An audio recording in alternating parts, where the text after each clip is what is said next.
जय जगन्नाथ। आमे प्रत्येक वर्ष आरंभ ही आम मद मांसरे बुड़ी रो किंतु आमे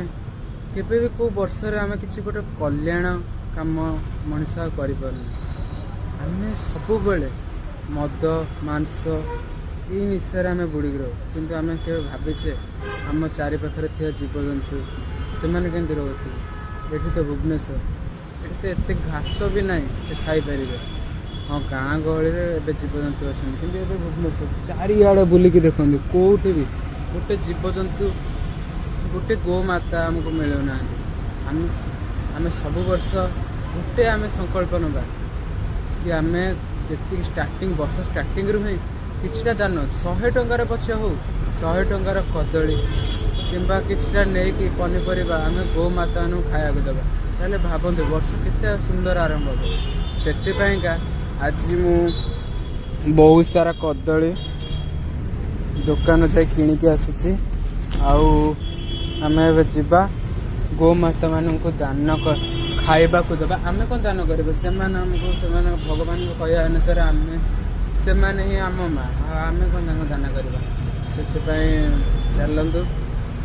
मत खुशी लगुच मु कदली दुकान को जाइली आ कदली किणली 100 टकर कदली किणली आउ कहली भाई तुम पाखे जब किसी हो तुम जब गोमाता को किसी खाया दे पार ताले दियो सी मत आहरी 1.5 डजन कदली देले मुझे 2.5 डजन आनी आउ से 1.5 डजन देले 4 डजन कदली माने भावतु जो लोक माने खुशी कथार देदेला ताले से लोक केते भल हो से कहना चाहूँगी वर्ष स्टार्टिंग आम किछटा दान किछटा कल्याण काम करवा जहाँफल कि आम वर्षटा पूरा पूर्ण भाव में भलरे जीव चलते मुझे आपको कौन आ बुझेबी आपन तो ज्ञानी लोक बुझे चलते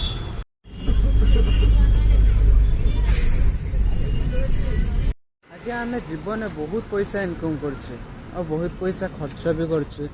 किंतु आम निज आखपाखर थी परिवेश आखपाखर माने प्रकृति एगुरा विषय आम कि भावुनि सेटा हूँ आम भूल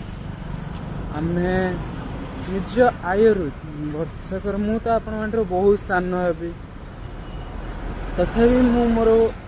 गोटे छोट चेष्टा करी आपण मैंने भी चाहिए बहुत चेष्टा करें कारण आपण मान इनकम बहुत मुझे आपण निज आयु 10% भी हो पार 10% माने आप 30,000 इनकम करते तो मैंने 3,000 टका दान करेंगे आपण मन आपण हिसाब से जी हो पार आप दान करूँ दान माने मनीषा आपण तो देखुं आपण माने कि भाया प्रकार लोक अच्छा आखपाखर जो मैंने कि पैसा नौ खाऊ ना आपको ताको माने नहीं कि दे दौरान जापर किंतु जीवजंतु जो मैंने कि आमर घर से गोटे कुकुर को जो तुम गोटे बिस्कुट दे सी तुमको जीवन सारा मन रखी सेमती आम निज आखपाखर थी परिवेश विषय किसी तो भाव्य कथा कारण भगवान आमको 2टा गोड़ गोटे हाथ दीटा हाथ देती कौन पैना आम परिवेश हिसाब से किसी कर आमको एत वर्ष आयुष देते आम परिवेश विषय किसी कर आम आसीचे माने किसी नहीं आसीचे ना किसी नहीं आसीचे ना किसी नहीं कि जीवा किंतु आम आमर धर्म कर्म यहीटा को नहीं कि जीवा तो आपण मैंने बुझीपारे मु तो आप बहुत छोट मुझे कौन बुझेबी चल स्टार्ट कर गाइस मु रास्ता सारा देखली माने आम देखिपारे ओडिशा रे माने भुवनेश्वर भितर गो माने बहुत कम मिलुं तो आमको ये 5-6 जन मिली आम 5-6 जन दबा कारण अधा पेट पूरे आम आउ आपण मानक देखो जो अधिक गाय की आम खाया दूसरे से आम द्वारा हेनी आम जी हो पार आम दे पार से दबा तो आस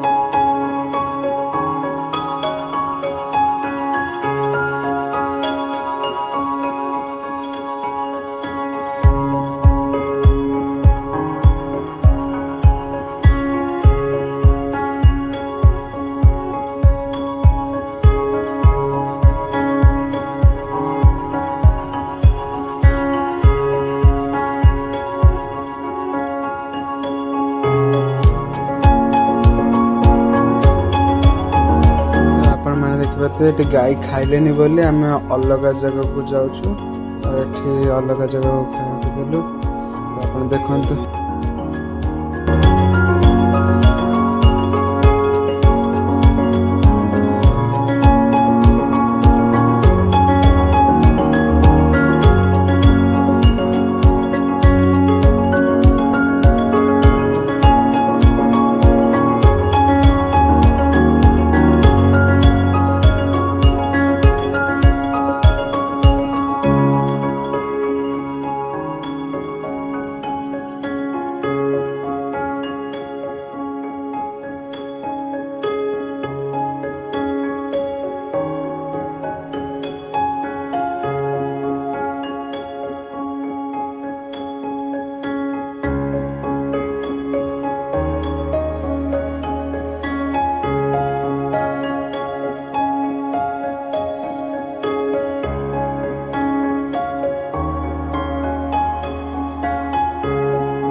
एते लंबा तो वीडियो कहीं देखी नथिबे, किंतु जो माने भी देखिचंती और जो माने भी बदलया को चेष्टा करचंती मु से माने को ऑल द बेस्ट कहबी। Thank you so much.